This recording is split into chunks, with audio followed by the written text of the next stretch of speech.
가짜뉴스 퍼뜨려서 정치인을 매도하는 걸 비난해야지 주객이 전도된 거 아니에요?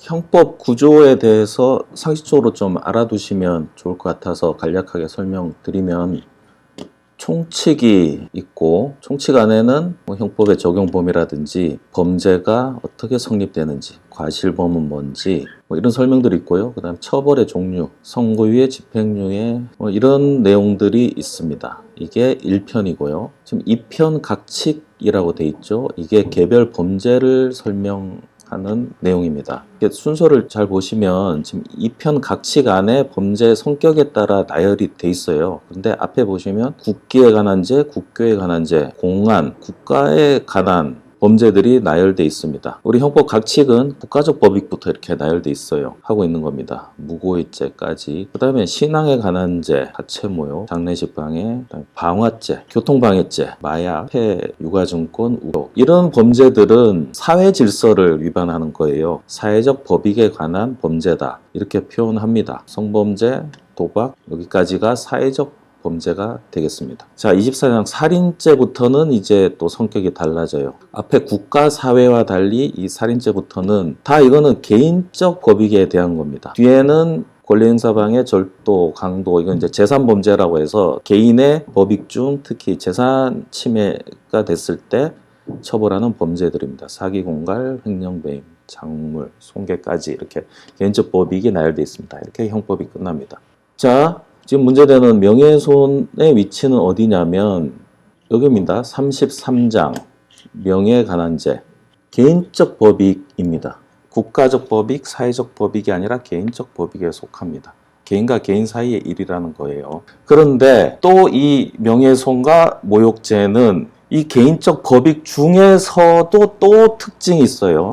312조 보시면 308조와 311조 사자 명예훼손 그 다음에 모욕죄 이 두 개는 고소가 있어야 공소를 제기할 수 있다. 당사자가 고소하지 않으면 아예 국가형벌권이 작동하지 않습니다. 그 다음에 307조와 309조 명예훼손이죠. 이거는 피해자의 명시한 의사에 반하여 공소를 제기할 수 없다. 피해자가 처벌하지 말라고 그러면 국가가 나서지 않아요. 나머지 범죄들은 당사자가 용서하고 당사자가 처벌하지 말라고 하더라도 국가가 나서서 처벌합니다. 형벌권이 중지되지 않아요.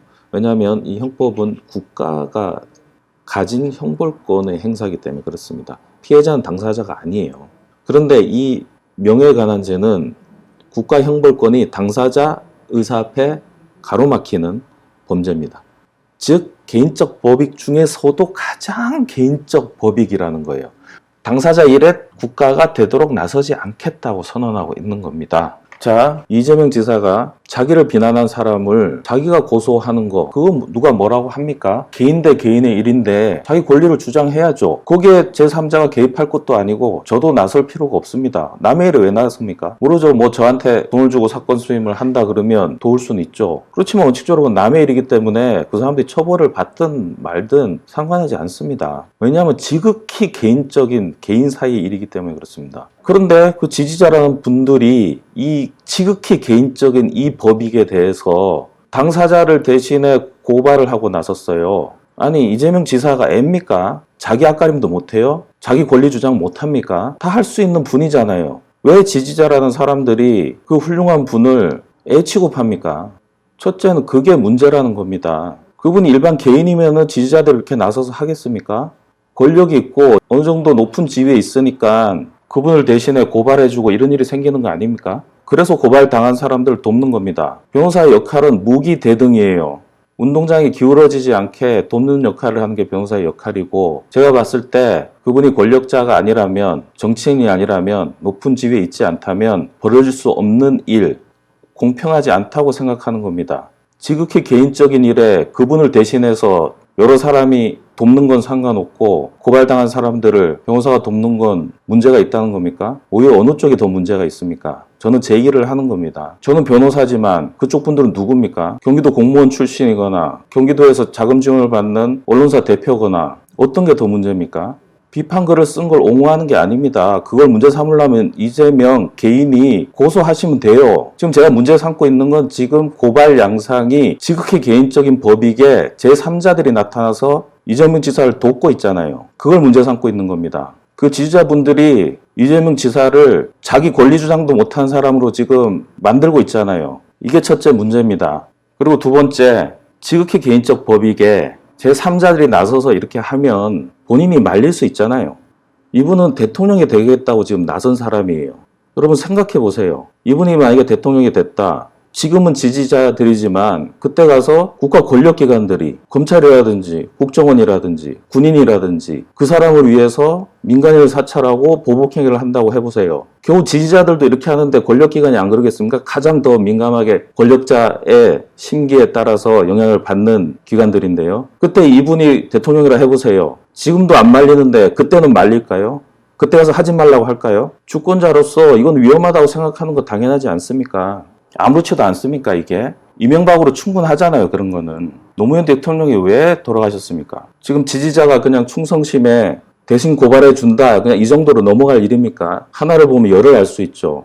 그분이 더 높은 자리에 가면 더 충성하려는 사람이 더 많이 늘어나게 줄어들겠습니까? 지금 저분의 태도가 지금하고 그럼 달라질까요? 그래서 이 부분은 정리되고 가야 되는 부분입니다. 그게 검증이고요. 저분이 권력을 잡아도 될 사람인지 보는 하나의 검증 절차고요. 검증 절차를 피하면 안 된다는 겁니다. 당당하게 검증의 장에서 정면 돌파하시라는 거예요. 충분히 하실 수 있잖아요. 훌륭한 분이잖아요. 혹독한 검증의 장을 극복하는 사람들이 드물고 그런 사람이 지도자가 되는 거예요. 그런 게 아니라면 그분만한 사람이 대한민국에 한 명밖에 없을까요?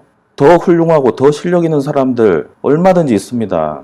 다르다고 할 수 있는 건 이 혹독한 검증의 장을 스스로 돌파하는 겁니다. 그런 사람을 희귀해요. 그러면 인정한다고요. 근데 지금 이거 뭡니까? 지극히 개인적인 일마저 다른 사람이 나서서 도와주고 그 뒤에 그 그림자 뒤에 있는 분을 어떻게 믿고 어떻게 지지하겠습니까? 믿고 지지할 수 있도록 주변에 있는 지지자분들은 당당하게 자랑스럽게 검증의 장으로 내몰아 주세요. 저도 기꺼이 장점을 보려고 노력하고 제가 오해하고 있는 것들이 있다면 과감하게 버리겠습니다. 그게 아니라 지금 이 개인적 법익에서 도저히 피해를 받아서 못 견디겠다. 이거는 반드시 문제를 삼아야겠다. 이러면 이재명 개인으로 돌아가시면 돼요. 개인의 입장에서 개인적 법익을 주장하세요. 그거 얼마든지 그럼 권리잖아요. 그때 오히려 편들어 드릴게요. 공론의 장, 공적 자원이 몰린 무대 위에서 개인적 법익을 그것도 3자를 통해서 주장하는 것은 좀 부끄럽습니다. 개인 한 명이 대통령이 되는 문제가 아닙니다. 그 분과 그 주변에 있는 사람과 세력과 모든 자원이 국가 경영에 들어간다는 거예요. 그런 측면에서 지금 유럽 대선 주자라는 사람의 주변에 일어나고 있는 이런 일들에 대해서는 도저히 침묵할 수가 없는 겁니다. 주권자이기 때문에 제가 살고 제 가족과 제 지인과 저의 소중한 삶이 이 나라에 있기 때문에 침묵할 수가 없는 겁니다. 이러한 제 생각에 잘못된 것이 있거나 모순이 있거나 하면 말씀해 주세요. 예의만 갖추시면 겸허히 듣고 제가 틀린 것이 있으면 고치겠습니다. 저와 의견이 다른 분도 엄연히 이 나라의 주권자고 존중합니다. 같이 고민해 봅시다. 우리나라를 위한 게 뭔지 같이 공부하며 의견을 나눠 봅시다.